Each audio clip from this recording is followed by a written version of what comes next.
to another Learning Council podcast. This is your host, Leilani Cawthon, CEO of Learning Council News, Media, and Research, and I'm excited to have a new topic with us with the Learning Council today. It's the key to schools' competitive relevancy. I think this is a really important topic, and I have with me my new friend, and I'm probably gonna butcher your name, Chax, but it's Chakopani Apalabatula. Am I close? That's right. You're I'm pretty, so excited. yeah, But we call you Chaks, yes, Chaks, right? Chaks. So right. you're the CEO and founder of Blooms, and you're also a dad. And we're going to hear that story from you, which your dadness is part of the reason you started this company, which is super exciting. But I'm going to get into sort of laying out why we're talking about this today. So when I say schools competitive relevancy, what I'm really wanting you to come to bring to mind, if you're listening to me right now, is schools are out of sync, right? Like every state you know of is passing choice legislation, vouchers for everyone. The alpha generation seems to be a bit tuned out. The absenteeism rate is high. They can't get the teachers. It's a big nightmare out there. And now their budgets are all being screwed with the federal government, killing off the DOE and all kinds of things are happening. So really, if they want to remain relevant, they've got to up their dialogue with their potential students and their parents. So this is where you come in. So I want to welcome you. Thanks for being with me here today. Thank you, Leilani. It's been a great, relationship starting with you at ISTE, but then, I'm excited about this. Good, good. All right. So the first thing I want to say is, can you briefly tell me why you started Blooms, which is a mobile app for schools? So I think I should go back almost like 12 years ago. Uh, right now, my daughter is believe it or not, she's in the second year of university, and my son is in the ninth grade right now. But if I go back 12 years ago, my daughter was in a second grade at that time. My son just started in a Montessori environment. We're talking about 2013 timeframe. And interestingly, that was the year when I just quit my prior company, which was also an tech company, and I wanted to do something on my own. Just a month into it, in fact, I was driving my family to airport, and then I started seeing the road split into two because of some double vision that got triggered. I had no idea what it was. And that lasted for like about a 9-month phase where we were almost going to the hospitals every other day to figure out what the root cause of that problem was. But interestingly, the same year, my two kids were going to two different schools. In fact, my daughter moved from a private school where she was doing a second grade, just entered into it, and she moved to a public school where she got into a gifted program. And my son started in a Montessori environment. So during these 9 months, we were so focused on my health situation that Yeah. we just didn't think about okay, kids, what's the big deal? They'll manage this time while I get better on what was important in my life at that time. So after 9 months, we didn't have a family. We really relied on the community support and the teacher support. And after 9 months, I really, touch wood, but we got better. And then we met the teachers. That's when a lot of things came to light. One of them was that my daughter, apparently, after she moved, she got bullied by some kids. And she didn't know how to deal with Bullying, yeah, bullying. not Yeah. good. Yeah. She didn't know how to deal with it because young child, and she didn't know how to communicate with us because of what I was going through.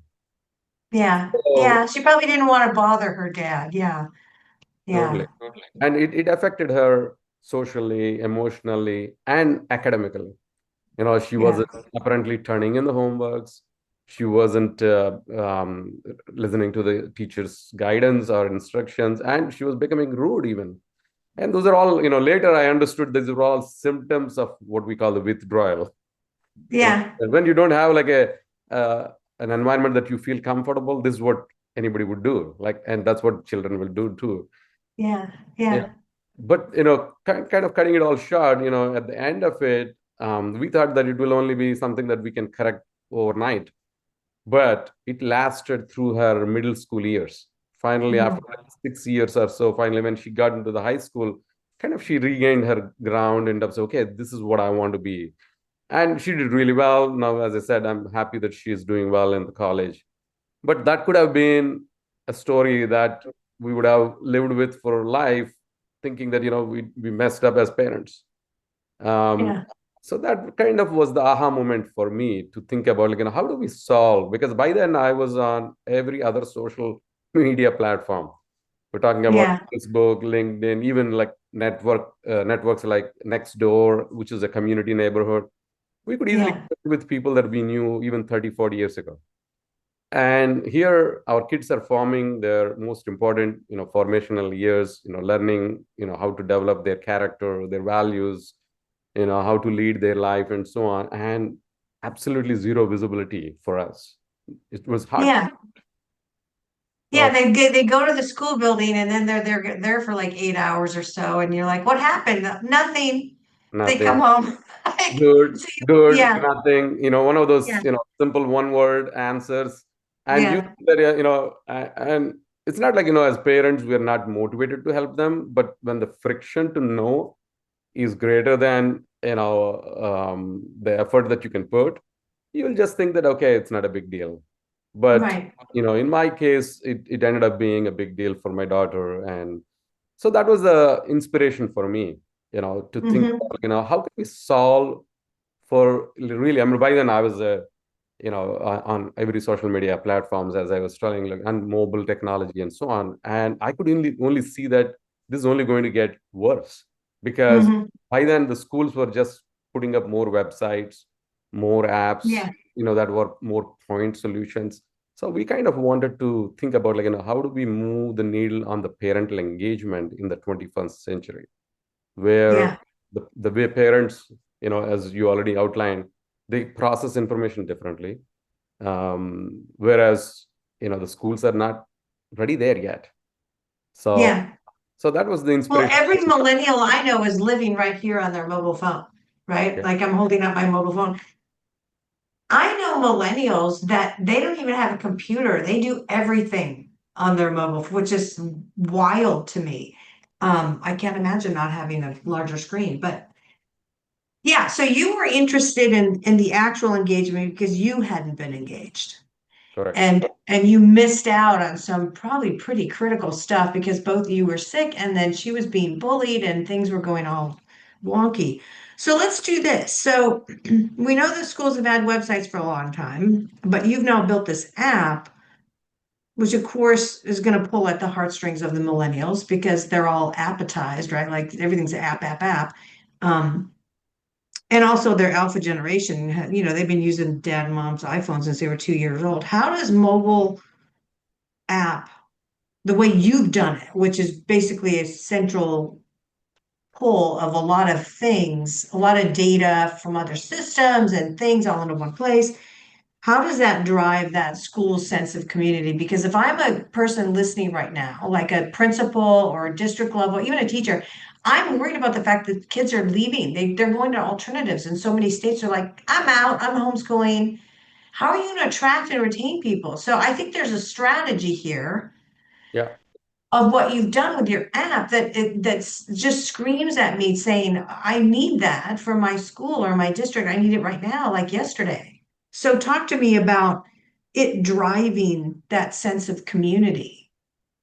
Yeah, interestingly, for me, when I kind of was researching on the problem that we faced, and then I looked at, because I was in that tech space before that, there's one data point that was really, hitting my, attention, which is parental engagement is the number one factor for children to do well. This is a 3 decade Wow. research. You know, Yeah. believe it or not, like, coming from India, you don't need to teach an Indian parent to stay engaged. But of course, given my situation, Yeah. kind of experience that lack of engagement can fundamentally change a lot of outcomes for the students. Yeah. So, and when we put the focus on the parent, there are a lot of things that came to light. Kind of number one, if you look at the number of tools that are used in a district environment to communicate with families, it's mind-numbing in some cases. Like there's some cases where 12, 15 tools are also being used, with Yeah. Well, it's an average of 2,000 apps. It's Yeah. maybe as high as 3,000 in the really big districts.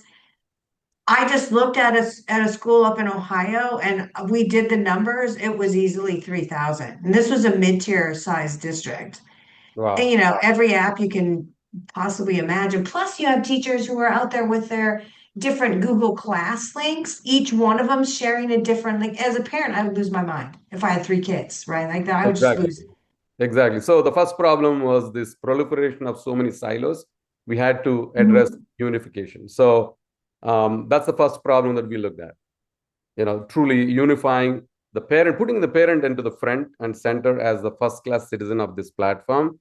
Then we looked Yeah. at what all needs to be done. The parent needs to hear about how the kids are doing, school calendars, to teacher communication, to parent teacher conferences, to how my students' behavior is, to how is their attendance, to all kinds of, maybe the teacher wants to quickly ask for like a feedback on something or sign a form. I mean, you go on list of things, and that's at the teacher level. Then you add to the school, and then you add to the district, and then you add to the sports teams, clubs, PTAs. So now the problem just amplifies, right? And Yeah. as you said, if you are a parent with two, three kids, one kid itself makes it so hard. But then now if you have two, three kids, one elementary, one middle, and one high school, now it's Yeah. a nightmare Yeah. situation. Yeah. So that's the unification problem we had to solve, and we do that better than anyone else as the one unifying platform. Number Yeah. two, we also looked at, this happened even more so post COVID. There has been a lot of mobility of families across the country, and that actually diversified the people that are going to the schools anywhere in the country. So Yeah. what I'm talking about is people that don't necessarily speak English have kind of moved all over the country now. So every Yeah. district has this big ESL, ELL, non-native English, population that Yeah. It's okay to say the word immigration, at least for immigrants me. too, right? Like Immigrants too, it's yeah. been massive. It just Yeah. has been. Yeah. Yeah. So, and then what that led to is that, you might have best in class solution, but you're still not solving the problem 100%. So now, Yeah. how do you engage those families that are not, English speaking, or like immigrant families who only are comfortable with, let's say, Arabic or, Hindi or Chinese or Spanish and whatnot. So we Yeah. saw this problem wide in a big way. So there's like literally there are some districts that we work with that have close to 97 languages in one district. Oh 97. yeah, easily. I think Salt Lake City District told me they had 128 or something when we There were you out go. there. It was like I was like, what? Like, how do you even deal with that? I mean, first of all, as a parent, like now let's talk about your parent side. If I didn't speak the language and I was sending my kid to this place every day and I had no way to be aware of anything going on there because I didn't speak the language yet, it would be terrifying Yeah. for the kid as well as me as a parent. I mean, I would literally be terrified. Like, yeah, how horrifying is that? Yeah. Yeah. In fact, National PTA, if you go to what their suggestions for parent engagement are, one of them is make everybody feel welcomed. But if I can't speak My the gosh. language, how do I feel welcomed? So this whole need for engaging families of all language backgrounds was a significant focus for us. And then what we did, we completely actually rethought about this problem. There is always a two-class solution out there, which is Yeah. for all the best app experience for the English speaking, and then Yeah. it's okay to do email only communication or text only communication with maybe some translation with the ELL families. Now Yeah. what we said is, technology has evolved, so we rebuilt our platform in such a way that what we call the immersive translation. What Immersive translation. Yeah, Okay. immersive translation means every button, every word, every text, every instruction in the app, not just the content that you're getting from the teacher, Yeah. speaks to you in your native language, which means that it's a full native app built for them. So that's Yeah. big. So every button affordance is the right color, probably too, and the Yes. word. Yeah. Wow. Yeah. And Wow. that's big deal because now I'm going to give you something that's even more specific. If you think about Arabic as a language, one of the examples, right? It's not Yeah. only, it's a language itself is different, but it's also right to left language, Yeah. and Like it's a, Chinese. yeah, Yeah. it's a cultural experience wherein like they speak from right to left, which means that You put in a left to right app, a right to left text, it's not native to them. Whereas the way we do it is that we transfer the entire experience so that every button that was on the left side will move to the right side. The menu. Wow. So that's a significant effort that we've taken to build it very natively so that it's not only culturally relevant, language-wise it's relevant, and obviously technology barrier is eliminated. So that's what Yeah. we're excited about. So that's I laughed for a second there because you were talking about the reading experience, and I instantly thought about how the people in Great Britain sit on the other side of the car. But it's not the same. But I had to laugh. I'm just telling you, I was having a joke with myself in my head. right. Well, this is awesome work that you've done. So let's go on to this one. So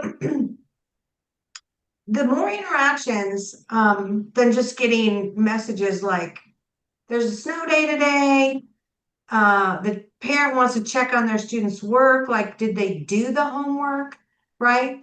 And what grades are they getting? There's a lot more going on in schools right now, right? Yeah. So talk to me about that, like approvals and all those kinds of things. Like my kid's gonna go on a outing, and there's gonna be a routing and a signature. Like talk to me about like how deep this goes, because if I was gonna have 16 apps to have to do that before, I would really appreciate it all in one. Absolutely. And that's the problem we're solving. Without that, we don't exist, frankly. So, if you look at, the types of interaction that we just talked about, like, a teacher, having to send an emergency communication, just having a two-way conversation.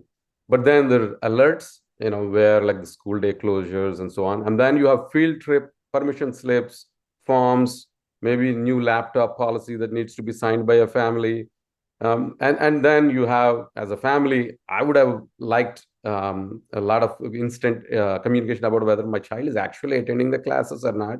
So that instant Yeah. attendance communication.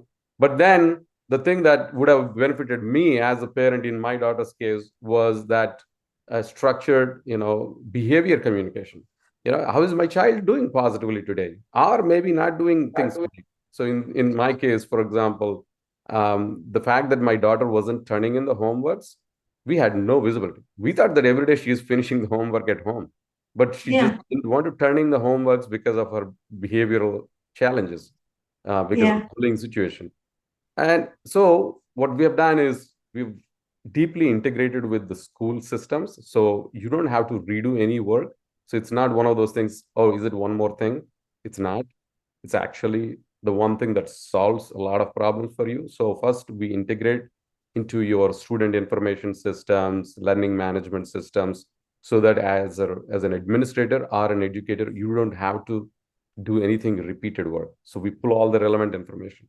But on top of that, we provide you literally about 20 different tools: a post, an announcement, an alert, a parent-teacher conference, a Yeah. volunteer request, to an event with RSVP, to form, to poll, to survey, to behavior data update, to Yeah. updates like that. You keep going on, and the forms that are customizable forms and whatnot. So all these things are baked into this one platform. But that's where we kind of push the envelope to the next level. I want to share about another innovation that we have done, because one thing itself is value, that you took out all different passwords, usernames, and put it all in Yeah. one app. Put it all in one. That itself is a great simplification. But on top of that, we looked at and thought, like, even that can be overwhelming for some of the teachers who may be tech phobic, or educators that are tech, Yeah. right. I think by now it's like 2025. If that's still going on, I'm sorry. I think most of the boomers are retired by now, but there's just maybe two left. But yeah, if that's still going on, I feel sorry for them. But go on.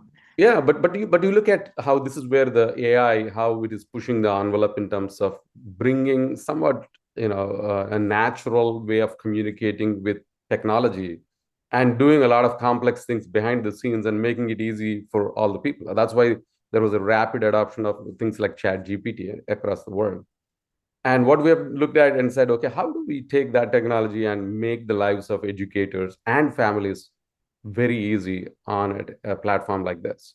So we kind of came up with two value propositions. One, we put a conversational, it's not just a simple agent, it's an agentic experience wherein I don't need to even learn what buttons to click on Blooms to send your next alert or to send your next poll or a survey or a form. You can simply have a conversation with it. It's like, hey, I want to send a Wow. poll, and then it will say, what question do you want to send? Boom. You can just narrate it or you can just type it. And then what choices do you want to give families? Boom. And whom do you want to send this to? Parents of my fifth grade or parents of parents who speak English or parents who speak Arabic. Like that, you can be very, very conversational. Just talk to, just like you and I talking. And then the system will take all of that because it's a LLM based processing. So it's natural language. And I'm going to say LLM is large language model, right? Just for yeah, people who yeah, don't know that correct, yet. Okay, good. correct. Yeah. It makes That's the an whole, AI, right? it's yeah, simple way to understand is the AI technology that makes your ability to communicate. And then it can take all that complexity, make it simple wherein it creates it for you. And then you can just review and then say, go ahead, send it. It's Well, as this simple. is this everything you're saying is this is all interface stuff that I really believe the millennial and the alpha generation, their kids, are expecting. Because if they're texting, like I'm a texter and I like will actually type out the whole word because I'm old. Okay. So, but younger kid, they have like this whole other language. It's all abbreviation. And now the even younger ones never type anything. They just speak. Yeah. So that's what you're talking about, right? Like actually bringing the interface into the reality of the present population, Yeah. right? Yeah. Okay. So we took that both on the educator side to simplify their ability to adopt a technology like this, and then we are applying the same thing on the parent side. Now, parents can get a lot of questions. I mean, there are so many questions that they have that they find it difficult to find from the school websites. What's the vacation policy for my kids if I need to go to India? What's Yeah. the homework policy? Or like, hey, when do I need to turn in these forms? Or like, how do I fill in my, contact update for the school? Or like, Yeah. I mean, the list goes on and on. Like there's so many questions. And believe it or not, schools actually have this information somewhere on their website sometimes or in some documents, which they themselves don't know how to find, frankly. And Yeah. and what we have done is we put a chat interface, again, AI interface that allows families to instantly get these answers. If you think Yeah. if you think from an educator perspective, particularly given that how schools are becoming more challenged with retaining even the teachers, there's not only retaining the staff, parent side of the problem, but even staff, making sure that they are, not being burdened with administrative burden. So you need to make Yeah. their life easy in parent engagement. So that's Yeah. again the Absolutely. technology can play. Yeah, absolutely. Um, so okay, so this is really enlightening because what I really also wanted to bring up with you is the fact that, there's a lot of pain for school leaders right now. They're dealing with, being compared to maybe I should just homeschool. They have a PR problem. Every public school in America has a PR problem. Like it's just like, I don't know, we've been doing this the same way for 250 years and we're all just suddenly sick of it, right? So I just want private school or alternate school, micro schools are growing at a rate of 5,000 a year and homeschooling is off the charts growth. So they have this problem where they've got negativity, Mm, right? mm. You said something about the fact that your system is sort of queued up to put positivity back into the communication. I want you to talk about that. Yeah. So I think if you look at what the number one, you said the challenge for schools is what they call building the positive culture, the Yeah, positive reinforcement. Because again, what happened in the past, the communication was always what I call the exception-based communication. yeah, Means there is an emergency, I need to send a communication. Your yeah, student is not doing well, I need to send a communication. But yeah. but that's not giving the full picture to the families, No, right? not at all. And it's also giving them a misimpression because the only time they're ever communicated is to like, up, we got to expel your kid, or up, they just got a D, right? Like that would be just, it's depressing to think. Yeah. It's horrible. So there is obviously naturally a movement out there, which is, how do we reinforce the positive behaviors? Yeah, Schools do recognize it, but again, implementation of such systems again becomes a challenge. How yeah, do you do it at scale, and how do you do it effectively, and how do you make sure that there is no biases into this whole thing? So again, yeah, technology can play a major role. And we, again, with Blooms, we have something called an integrated positive behavior and intervention support system that can be fully customized to meet the needs of how a school might already have it. We have our own right. listed frameworks, but we work with them to fit it exactly into their existing ways. Now, what it solves is a lot of layers of problems. One is you can only act on the data if it is standardized, Yes, right? So if you have like 100 teachers, and if every teacher is using a different framework, there's no way for you to act upon that data. So again, yeah, standardization is an important thing. Next thing is we know that the kids of different ages respond differently. What motivates them is different. Very yeah. young child, like a first grader versus even a fourth grader, they think differently. Hmm. We can see this based on the characters they follow, movies they watch, or the games they play. So what we have done is like age appropriate themes so that engage these kids so that they're eager to participate and reinforce their positive behaviors. And then the third thing is that as much as you have this positive behavior, you also need to reinforce these positive behaviors. You share the success stories, but also reinforce the positive behaviors. Yeah, And that can only happen if you have, again, what I call the needles in the haystack scenarios. Like, yeah, one child is like so motivated and he's doing so well. But then if you just treat to the average, that kid again starts getting demotivated. Hey, me doing so well is not really getting me any benefit. So again, I think yeah, it's to deal with, how do we individualize your, recognition and so on. So that's very important. And then the fourth, yeah, that's a challenge. If you talk to even any district or school out there that is implementing these solutions, what they run into what they call the rear view mirror effect. Means by the time they yeah, actually collect the data yeah, and to make decisions and to make it informed and maybe even make some corrections, it's already too late. yeah, yeah. They took the kids took the test, and then like 7 months later, yeah, I understand. People have been talking about that for years. Yeah, Yeah. So whereas with our system, because everything is real time, so you have instant decisions you can make. Sometimes yeah, a particular location in the class school is what is problematic area. Maybe restrooms is where a lot of problems are happening. Or is it the playground? Or is it the hallways? Is it in the classrooms? That could be yeah, that. It could be based on age appropriateness, means maybe there's certain grades where we are seeing more problems than other grades. Maybe there is certain ways to deal with that, or yeah, certain staff members that need additional PD because they're not necessarily getting trained in the right way to deal with certain students. So the solutions can be many, but you need the data and a way to act upon it. And yeah. the problem Yeah, that well, what I'm really hearing, I'm just gonna like summarize this for people, is that what I'm really hearing is all the little things that you've decided to do with this mobile app is establishing a sort of two-way channel of communication with parents in their language, with buttons in the right place, with little kids, with like the way that the interaction is going on is more fun for the little tiny ones, and maybe more mature for the older ones because they don't want to have babyfied, little babyfied stuff. All of these things are the same way that a good family operates. You yeah, know, Grandpa gives the little tiny kids a little pat on the head and a little extra piece of candy, and he looks grimly at the teenager and says, "How are you doing? Are you holding up?" Like there's a different communication pattern, different ways, right? So that's what right. you're saying is that you've created a line, you've stretched a line between what is traditionally those families and their kids and the actual institution, and you humanized it, right? Which has been missing for 250 years. I'm just telling you.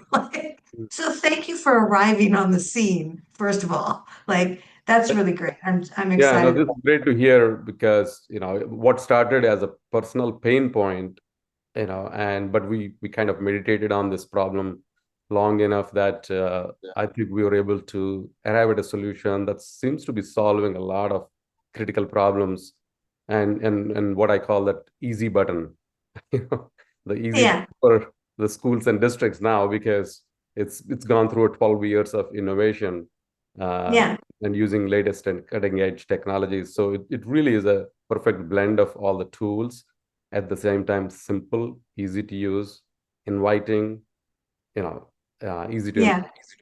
cost effective, all those things. The interface is making it work.